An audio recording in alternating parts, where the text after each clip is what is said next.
ഇന്ന് നമുക്കൊരു family gathering ഉണ്ടായിരുന്നു. അപ്പോൾ ഗ്യാതറിംഗ് ഒക്കെ കഴിഞ്ഞ് ഇതേ വീട്ടിൽ വന്ന് റെസ്റ്റ് എടുക്കുകയായിരുന്നു കേട്ടോ. ഇപ്പോൾ ഏകദേശം ഒരു 10 മണിയൊക്കെ കഴിഞ്ഞിട്ടുണ്ട്.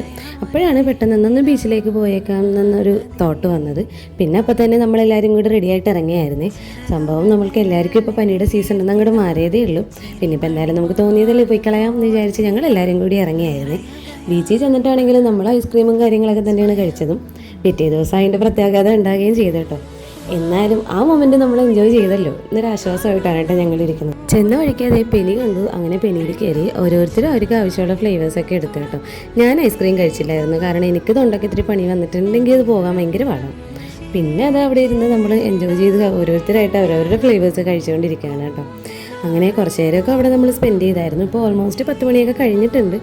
ഞങ്ങളിപ്പോൾ പറയുമായിരുന്നു, കഴിഞ്ഞ ആഴ്ച ഈ സമയത്തൊക്കെ എന്ത് തിരക്കുണ്ടായ സ്ഥലം ഇപ്പോൾ ആരുമില്ല. അങ്ങനെ ഞാനൊന്നും കഴിക്കാതിരുന്നതുകൊണ്ട് ഞങ്ങൾക്ക് പിന്നെ വേറെ എന്തെങ്കിലും വാങ്ങിക്കാം എന്ന് വിചാരിച്ച് നമ്മൾ വഫിളിൽ കയറിയിട്ട് വഫിളാണ് കേട്ടോ വാങ്ങിച്ചത്. അങ്ങനെ തിരിച്ച് വന്ന് വഫിൾ വാങ്ങിച്ചപ്പോഴത്തേനും അമ്മി അവൻ്റെ ഐസ്ക്രീം എനിക്ക് തരികയും ചെയ്തു. പിന്നെ അതും കഴിച്ചില്ല ഇതും കഴിച്ചില്ല എന്നുള്ള അവസ്ഥയിലായിരുന്നു കേട്ടോ. അങ്ങനെ എല്ലാവരും ഐസ്ക്രീമും വഫിളും പെനിയും ഒക്കെ എൻജോയ് ചെയ്ത് കുറച്ച് അധികം നേരം നമ്മളവിടെ സ്പെൻഡ് ചെയ്തായിരുന്നേ. പിന്നെ ദൈവന്മാരുടെ ഓട്ടവും ചാട്ടവും ബഹളവും ഒക്കെ ഇട്ട് അങ്ങനെ കുറച്ച് സമയം പോയായിരുന്നു.